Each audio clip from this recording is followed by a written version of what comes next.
Hello everybody and welcome, it's Vdan here, and I'm going to show you how to get to round 300 super easily on Bloons Tower Defense 6 on the map Logs, and we are on, of course, easy mode right now. We're going to be using the hero Adora. Please make sure that you have as much monkey knowledge enabled as possible and that you can get the Vengeful True Sun God. You're going to want to make sure that you have a Vengeful True Sun God that is not a support tower. What I mean by that is, when you have to sacrifice 3 categories worth of 50,000 for the first temple, do not choose support. Do 50,000 worth of military, 50,000 worth of primary, and 50,000 worth of magic, okay? We want to get as much damage as possible.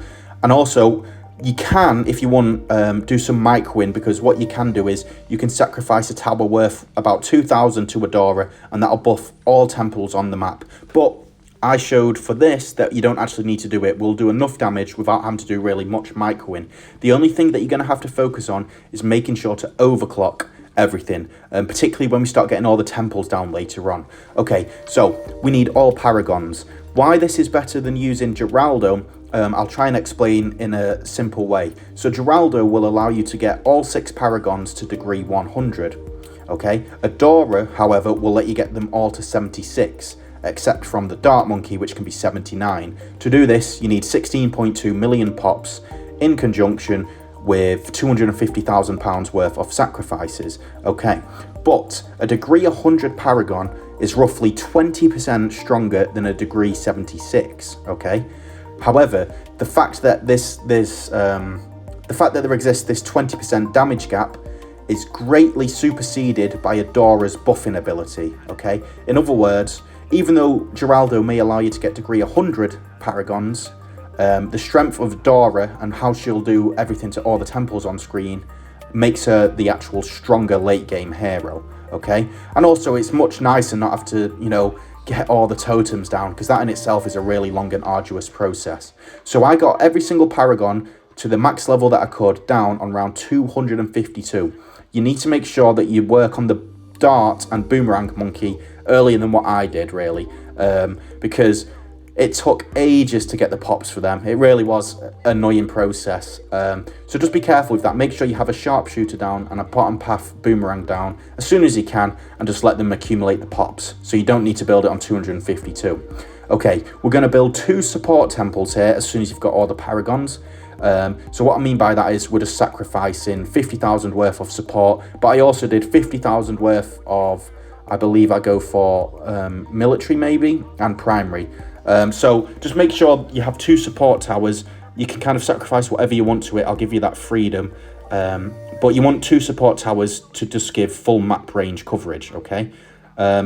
What's really nice here as well is, it sounds a bit late, we're on 252 and we don't have any temples down. But if you've just got a strong Vengeful True Sun God with your paragons and you're slowly working on your paragons, you're going to be absolutely fine, okay? For a little backup, I always have Homeland down, and I used a tech bot to use the ability instantly, because obviously Homeland's absolutely crucial to get into high rounds or any boss event. My kind of thought process for this is, what do I want to do in a boss event when I'm going for a really quick run? I want to do as much damage as quickly as possible. So I thought of all the towers that I use for that, and then obviously transferred that over to this. I obviously have the Bloon Master Alchemist down, which will probably be the most pop, the highest pop count tower out of everything here. And then I also have a Spiked Mines down. You don't need these really at all. We're doing fine just without them. And then obviously I have Glue down. But I will be using tech bots just because I can't be bothered to perma boost everything by hand. I want to kind of be able to go AFK for a bit. So do make sure you place your tech bots in a better place than me. So this is the annoying thing. It's the only annoying thing for me, is that we had to use portable lakes. There's no going around it. And now obviously I'm investing in tech bots because I'm a bit lazy. So you will have to spend a little bit of monkey money. So make sure when you're going for a high round, you're mentally ready for it. You're not going to play kind of too sloppily, I guess I should say. So I forgot to mention, once we've got the 2 support temples, then fill the screen with as many damage temples as you can. What I mean by that is, instead of sacrificing support, you're going to be sacrificing magic to them, okay? These are going to be insanely strong, especially when we use Adora's ability. But like I said, you don't need to do that to get to around 300, but I'm anticipating, as I'm going through the 300s right now, off camera, I'm anticipating that we're probably going to need to start using her abilities because things are going to get pretty hard. Like the scaling now, the bads start taking ridiculous amount of damages. So what I also want to make a note is that you can fit your temples in a much more tighter region than what I've done. But aim for at least 10, okay? Aim for at least 10. So 2 support temples and at least 8 magic temples, I suppose we'll call them, but preferably as many as you can, okay? These are going to be the most important thing here to get the temples and sun avatars, because we're going to be using Adora, so we want everything boosted. And then once you've got all of them down, then you're going to have the annoying job of perma boosting every single one, okay? In fact, you want to really perma boost every single one of the strong towers that you can, okay? Perma boosting, get them all to level 10. That is a hugely important thing to do for a high round. So this is my 262 setup. This is where we ended up. I think you can kind of copy this if you want. This worked absolutely amazingly. I put a perma spike down actually just towards the right side, just to see how many pops it gets, and I can kind of gauge how far the balloons are getting because you can't see really what's going on screen at the minute. So what we have is now we've got all the debuff towers. What I mean by that is we've got a cripple mob down, we've got our homeland, we've got a glue, and we've also got our ice monkeys. At the start of the map, I put a load of balloon sabotages because their ability can stack up to 20. I think I've only got about 13 or 14 down though. So, you can obviously fit them a bit more nicer together, but how it's worked so far is completely fine. And I did just use Adora's sacrifice ability there just to see what would happen. And as you can see, the screen just goes absolutely crazy. Like, we just start annihilating it. So we can be very kind of relaxed here. And with regards to the Ace Paragon, I've literally just got the bomb ability just going diagonally across the screen, okay? The Engineer, I've not even bothered placing down any of the turrets. It does quite well on its own. I'm not really a fan of the Engineer Paragon. It's probably my least favourite. But we got it down because I know it's worthwhile. So if you look here on 271, it's still also got 0 pops, and 278, which basically means that they're not getting that far, which is absolutely fantastic. It means that we're doing a lot of damage here. I have actually missed putting down a super brittle, so please put down a super brittle. 286, the permaspike got its first few pops. Okay, 196 of them. So think about that. That means that we've managed to use enough damage, we've managed to deal enough damage to prevent all the bads getting just to that permaspike, which means that they've only got to about halfway across the full map until this point, which is extremely strong.